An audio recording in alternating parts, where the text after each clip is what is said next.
underneath my show. That's going to be a wrap for now. God bless you.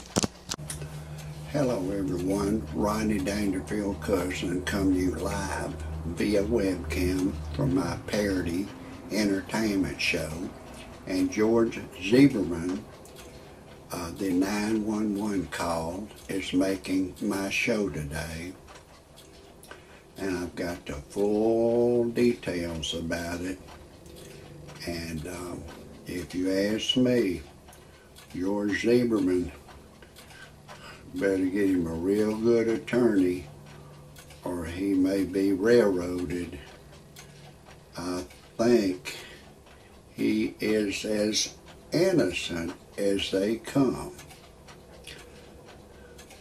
Now, you're going to hear the rest of the story after I tell you my disclaimer. Some of the names have been changed to protect the innocent and the guilty, and some of the pictures have been changed to protect the innocent and the guilty. And everything in my parody entertainment show is a parody. It's all science fiction. Don't take anything I say seriously. Don't take anything I say personal. Don't try anything I say at home. If you do, check with your attorney first and then still don't do it. Everything in my parody entertainment show is science fiction. It's all make-believe. It's all for entertainment purposes only. And everything I say cannot be verified. If for some reason you disagree with my disclaimer, right now is the time to get your happy ass off my channel. I don't want you to hear a thing I gotta say. Now let's recount some of the things that George Zimmerman said on the 911 tape. He said, this guy, he's got a hoodie on. I've called the police before. Just a few weeks ago, there was a white man coming up begging me for $2 at a service station, and I called the police to him, and they said, well, what color is he? I said, he's a white man. He said, okay, what does he look like? I said, he got red hair and freckles. I said, how old is he? I said, like 24 to 30. And they said, well, what does he have on? I said, he's got a red shirt and blue jeans cut right below the knee, and he's got a red gas can in his hand, and he was begging for money.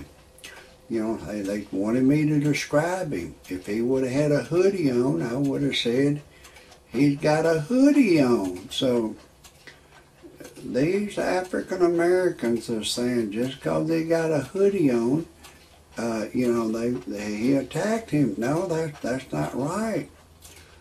If you recall the tape of George Zimmerman, he said this guy's coming over to check me out.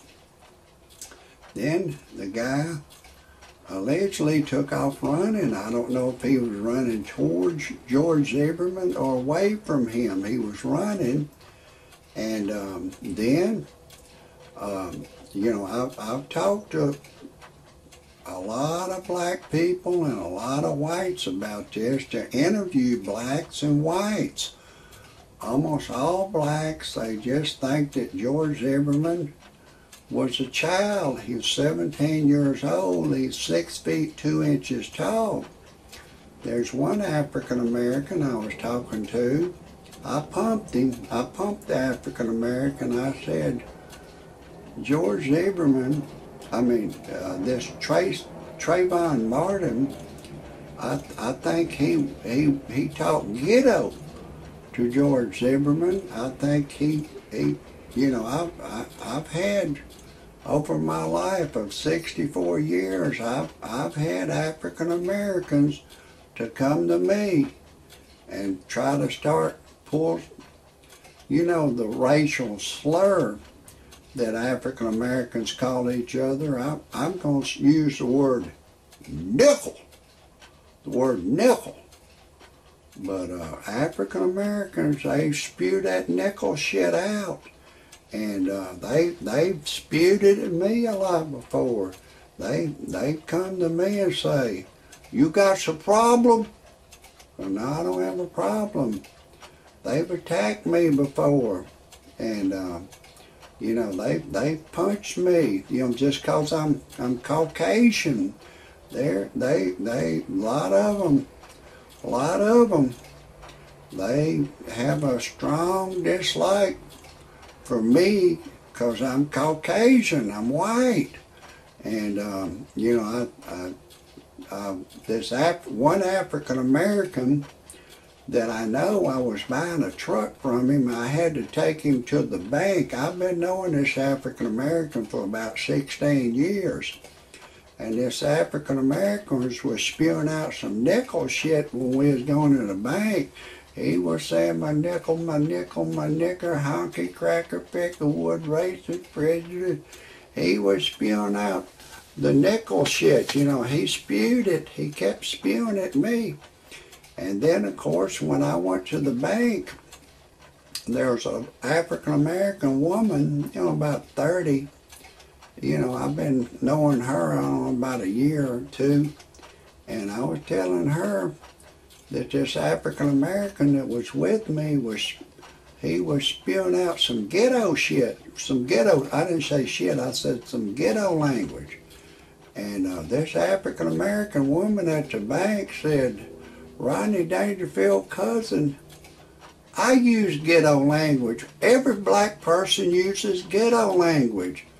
Now, I don't think Trayvon Martin knows anything about being, when he was alive, knows anything about being politically correct, or any African American. None of them know anything about being politically correct. We taught the black men how to play basketball, football, baseball, tennis. They learned it well. But one thing we will never be able to teach the African American is how to be politically correct. It will never, ever happen. Just like a black man will never learn how to play ice hockey. It's too cold for them. They won't do it. But they might accidentally learn ice hockey, but they will never learn how to be politically correct, because they don't have to be politically correct. I've been to these casinos, and one time there was 3 African American beach boys spewing out the nickel word, and I told them I wanted to talk to the maitre d' of the restaurant, and a black African American manager coming over, and I said, "These African Americans keep spewing out the racial slur." He said, "Did they call you that?" I said, "I doubt it. I don't think that word applies to me anyways." And he said, the African American manager said, "Well, look, you need to leave. You know, they got a right of freedom of speech." But I believe if I would have spewed the racial slur, they wouldn't have had that attitude with me. They would have said, "You know, you gotta leave." Listen, I got a lot of good stuff for George Zimmerman. I'll help him with my knowledge only, not money, just my knowledge. If anybody knows him, I advise you to contact him and tell him to write me an email to my email address. It's goody1abc@gmail.com. That's GOODY1abc@gmail.com. And I'll tell you what, he really needs a good lawyer, or he's going to be railroaded, and he might get railroaded with a real good lawyer. But he needs a lawyer like F. Lee Bailey. And I'm going to be putting on a lot more shows about George Zimmerman. Type in Rodney Dangerfield cousin, and you'll see all my shows. If you have any comments or suggestions, type them in underneath my show. That's going to be a wrap for now. God bless you.